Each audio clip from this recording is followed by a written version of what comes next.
আমার শরীরে রাইফেল দিয়ে ঠেকিয়ে গুলি করা হয়, শরীরের এক প্রান্তে গুলি লাগে, অন্য প্রান্তে বেরিয়ে যায়।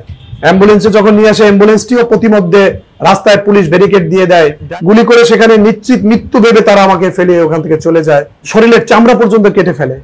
আপনারা যেমনটি জানতে চেয়েছেন, জুলাই গণ অভ্যুত্থান একটি আন্দোলন, কিন্তু এর ধারাবাহিকতা এবং যে মুমূর্ষ নৃশংসতা তা কল্পনা করতে গেলে আপনি বিমোচিত হয়ে পড়বেন। সে সময়ে যে দৃশ্যগুলো ছিল, কিন্তু আমরা যখন ঢাকার রাজপথে প্রাণ কেন্দ্রে যখন আন্দোলনগুলো করেছিলাম, দুই দিক থেকে আমাদেরকে আক্রমণ করা হয়েছে।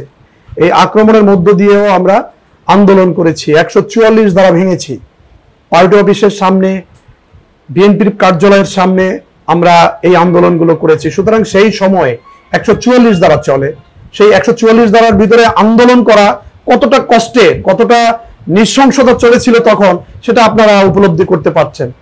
বিশেষ করে আমরা যখন 19 তারিখে বেলি রোডে আমরা আন্দোলন করছিলাম, আমাদের ঢাকা মহানগর দক্ষিণের যুব দলের সদস্য সচিব রবিউল ইসলাম নয়নের নেতৃত্বে আমরা যখন আন্দোলন করছিলাম, আমাদের যুবদল কেন্দ্রীয় কমিটির বিপ্লবী সভাপতি আব্দুল মোনায়েম মুন্না ভাইয়ের নেতৃত্বে যখন আমরা আন্দোলন করছিলাম, ঠিক তখন আমাদের সেই শান্তিনগর মোড় থেকে শুরু করে এই কাকরাইল পল্টন মোড়গুলো আমাদের নিয়ন্ত্রণে ছিল। সে সময়ে আমরা এই জায়গাটুকুতে আমরা আইন শৃঙ্খলা বাহিনীর সাথে আমরা একের পর এক গুলির সম্মুখে আমরা তাদের সাথে প্রতিহত করার চেষ্টা করেছি। আপনি জানেন, এরপরে এই 24-এর আন্দোলনে আমরা যখন 144 ধারা চলে, ঠিক সেই মুহূর্তে মালিবাগ রেলগেটে আমি গুলিবিদ্ধ হই। আমার সাথে আমার সহযোদ্ধা, আমার এই যুবদলের দক্ষিণের সদস্য সচিব রবিউল ইসলাম নয়ন উপস্থিত ছিলেন। আমি গুলিবিদ্ধ হই এবং তার গায়েও গুলি লাগে, সে পায়ে গুলি লেগে পড়ে যায়। আল্লাহ কোনোভাবে তাকে বাঁচিয়ে দেয় এবং আমাকে আমার ব্যবহৃত R150 গাড়িটি নিচে ফালিয়ে আমাকে ঠেকিয়ে ঠেকিয়ে গুলি করে। আমার সমস্ত শরীরে ঝাঁঝরা গুলি কয়েক হাজার। আমি সেখানে পড়ে যাই, আমার শরীরে রাইফেল দিয়ে ঠেকিয়ে গুলি করা হয়, শরীরের এক প্রান্তে গুলি লাগে, অন্য প্রান্তে বেরিয়ে যায়। সুতরাং এই যে মুমূর্ষ দৃশ্যগুলো, এবং আমাকে সেখানে যখন গুলি করা হয়, গুলি করে সেখানে নিশ্চিত মৃত্যু ভেবে তারা আমাকে ফেলে ওখান থেকে চলে যায়, আমার ব্যবহৃত গাড়ি নিয়ে ফেলে ওখানে চলে যায়। তারা নিশ্চিত ছিল যে আমি মারা গিয়েছি। 20 জুলাইয়ের ঘটনা বলছি আপনাদের। এরকম মুমূর্ষ ঘটনার থেকে যখন আমি সেখানে প্রায় 1.5 ঘন্টার মতো আমি সেখানে পড়েছিলাম, আশেপাশের সন্ধ্যা টাইম, আশেপাশের মানুষ ছুটে এসে আমাকে সেখান থেকে উদ্ধার করে নিয়ে এসে ঢাকা মেডিকেলে অ্যাম্বুলেন্সে পাঠায়। অ্যাম্বুলেন্সে যখন নিয়ে আসে, অ্যাম্বুলেন্সটিও প্রতিমধ্যে রাস্তায় পুলিশ ব্যারিকেড দিয়ে দেয়, ড্রাইভার। আমি তখন আমার সিচুয়েশনটা এমন ছিল, আমার কোনো মানুষ কথা বলতেছে শুধু শুনতেছি, কিন্তু আমি নিথর দেহটি আমার অ্যাম্বুলেন্সের ভিতর পড়েছিল।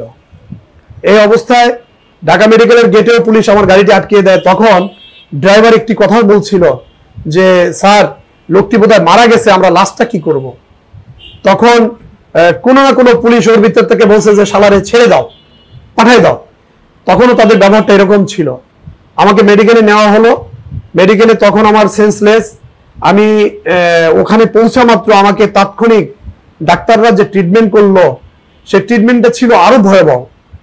আমার ব্যবহৃত যে প্যান্ট ছিল, সেই প্যান্ট কাটতে যে আমার শরীরের চামড়া পর্যন্ত কেটে ফেলে, এবং আমার যেখানে বড় গুলি লাগে, সেই গুলির গর্ত আপনারা দেখবেন, সেই গুলির গর্তটা ছিল এত বড় গর্ত, যেখান থেকে গুলি লাগে ওখানে তারা মাত্র কোনো কাপড় দিয়ে, শুধু তাৎক্ষণিক সেই 20 জুলাই ভয়ঙ্করের কথা বলছি, সেই কাপড় দিয়ে সেই রক্তাক্ত জায়গায় তারা কোনো মতে ওখানে পেঁচিয়ে প্রাথমিক ট্রিটমেন্ট করে রাখে, যেখান থেকে আমার রক্ত বেরিয়ে যাচ্ছিল। এমত অবস্থায় মেডিকেলের সে সময় সিচুয়েশন এমন, কোনো মিডিয়ার লোক নেই, কোনো স্বাভাবিক কোনো লোক নেই, শুধু প্রশাসন ব্যতীত কোনো লোক ছিল না। কাউকে কোনো দুঃখের এই কষ্ট শেয়ার করার মতো কেউ ছিল না। সেখানে 2 দিন আমি যখন ওখানে ট্রিটমেন্টে থাকি, আমার লোকজন ভেবেছিল আমি মারা গিয়েছি। তারা নাকি শুনেছি আমি বের হওয়ার পর তারা আমাকে মর্গেও খুঁজেছে।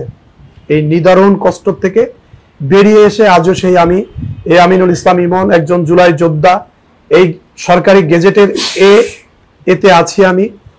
এই অবস্থা চলছে আমার জীবন।